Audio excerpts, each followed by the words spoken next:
শেষ যাত্রার লোকাল জানুয়ারি কলকাতা ২০২৫।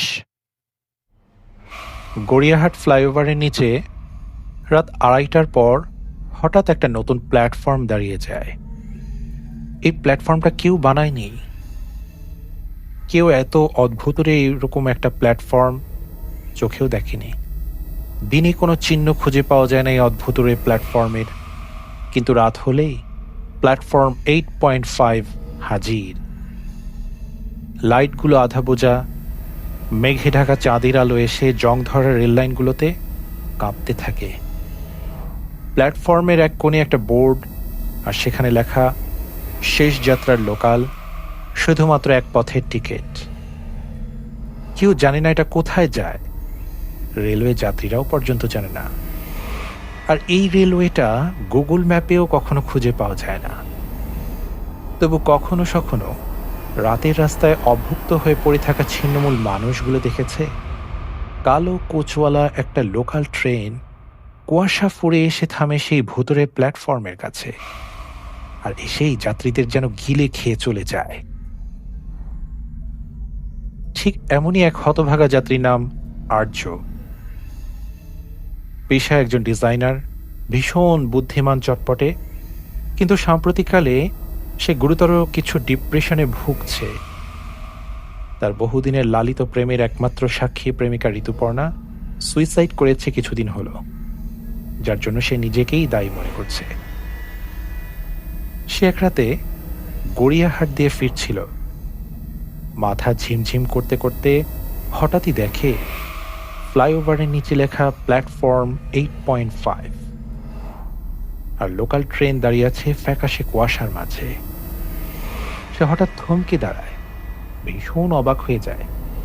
এত রাতে লোকাল ট্রেন এইভাবে একটা প্ল্যাটফর্মের সামনে দাঁড়িয়ে আছে, কিন্তু ট্রেনটা যেন ভৌতরে ভঙ্গিমায় তাকে যেন ডাকছে বহু দূর থেকে, অদ্ভুত, ক্ষীণ আর ফিসফিস স্বরে। দেখে যেন বলছে, ঋতুকে দেখতে গেলে উঠে পড়ো। আর্য এই অদ্ভুত ফিসফিস কণ্ঠস্বরের ডাক শুনে কিছুটা থমকে দাঁড়ায়। ট্রেনের দরজা নিচ থেকেই ঢ্যাং করে একটা ভুতুরে গোঙানির মতো আওয়াজ করে অটোমেটিক্যালি খুলে যায়।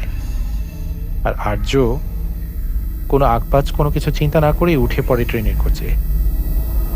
আর উঠেই দেখে ভেতরে কেউ নেই। চুপচাপ এক পিনপতন নীরবতা চারিদিকে। কোথাও ঝুলছে না কোনো বিজ্ঞাপন, আছে শুধু দেয়ালে আঁচড়ের মতো আঁকা কয়েকটা শব্দ, তাতে লেখা ফিরতি পথ নেই, আর সমস্ত যাত্রী নিজেদের আত্মার জন্য দায়ী। ট্রেনটা ধীরে ধীরে চলতে শুরু করে।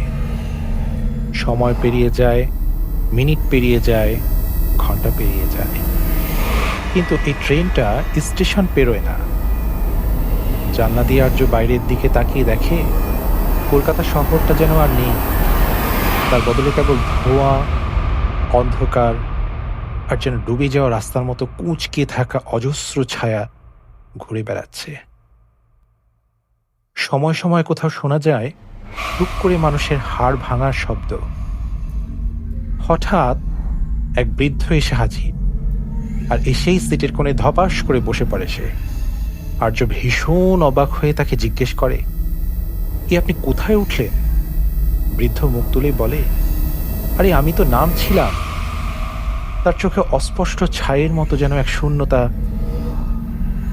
আর সে বলছে ফিসফিস করে আর্যকে, এই ট্রেন যাদের নামিয়ে দেয় তারা আর কখনো বেঁচে থাকে না। আমি শুধু একবার শুধু পিছনে ফিরে তাকাতে চেয়েছিলাম, আর সেটাই আমার কাল হয়ে দাঁড়িয়েছে। মনে হয় আমার মৃত্যুও ঘনিয়ে এসেছে, আর অল্প কিছুক্ষণের মধ্যে আমি মারা যাব। তারপর এই কথা শেষ হতে না হতে আর্য খেয়াল করলো যে বৃদ্ধের নিজের হাত থেকে শুরু করে পুরো শরীর অবধি মাটির মতো ভেঙে ভেঙে ছাই হয়ে যায় চোখের পলকে। আর এই দৃশ্যটা দেখে আর্য রীতিমতো ভয়ে কাঁপতে থাকে। সিটে পড়ে থাকে একটা কেবল ট্রেনের টিকিট, আর সে টিকিটে লেখা শ্মশানপাড়া স্টেশন, যার অস্তিত্ব নেই কিন্তু সবার অপেক্ষায় থাকে। একটা সময় ট্রেনের মধ্যে ঋতুপর্ণার কণ্ঠ ভেসে ওঠে খুবই আবছা ভঙ্গিতে। আর্যকে পেছন থেকে কে যেন নারী কণ্ঠে ডাকতে থাকে, আর্য, এই আর্য, তুমি কি ভাবছো আমি তোমাকে ক্ষমা করে দিয়েছি? আর্য এই অদ্ভুত নারী কণ্ঠ শুনে বাকরুদ্ধ হয়ে যায় সাথে সাথে। তার দেহে রীতিমতো কাঁপুনি চলে আসে ভুতুড়ে কণ্ঠস্বর শুনে, কারণ সে তো জানে যে ঋতু আর বেঁচে নেই। তবু সে ধীরে ধীরে দরজার কাছে এসে দাঁড়ায়। ঋতুপর্ণার মুখটা ভীষণ অদ্ভুত দেখায়, যেন মনে হয় পানি ভরা প্লাস্টিকে কারো ছবি এঁকে দেওয়া হয়েছে ক্যানভাসে। আর সেই ঋতু আর্যর দিকে তাকিয়ে কেমন যেন একটা ভৌতিক ভঙ্গিমায় হাসি দিচ্ছে বারবার, আবার শূন্যেও ভাসছে। কিন্তু আর্য খেয়াল করে দেখল যে ঋতুর মুখমণ্ডলে কোনো চোখ নেই। চোখহীনভাবেই সে তাকিয়ে দেখছে আর্যকে। আর তার শরীরের পরা ধবধবে একটা সাদা শাড়ি। সেই ধবধবে সাদা শাড়ি পরিহিত ঋতু বলতে থাকে, আমার মৃত্যুর দায় যদি নিতে চাও তবে শেষ স্টেশন অবধি পর্যন্ত যাও। সেখানে গিয়ে তুমি জানতে পারবে আমি কি দেখেছিলাম সেই শেষ রাতে তোমাকে ছাড়া। বাইরে দেখা যায় কালো নদীর মতো গলিগুলো দোলা দিচ্ছে। এই শহর কলকাতার মতো, কিন্তু পুরোপুরি কলকাতার মতো নয়। এটা কলকাতার আদলে যেন অন্য আরেকটা ছায়ার শহর, ভীষণ ভুতুড়ে এক ছায়ার শহর। অনেকক্ষণ পরে ট্রেনটি আরেকটা স্টেশনে এসে থামে। এবারের স্টেশনের নাম বেদমবুলি জংশন, যেখানে সব হারানো মানুষের শেষ ছবি জমা থাকে।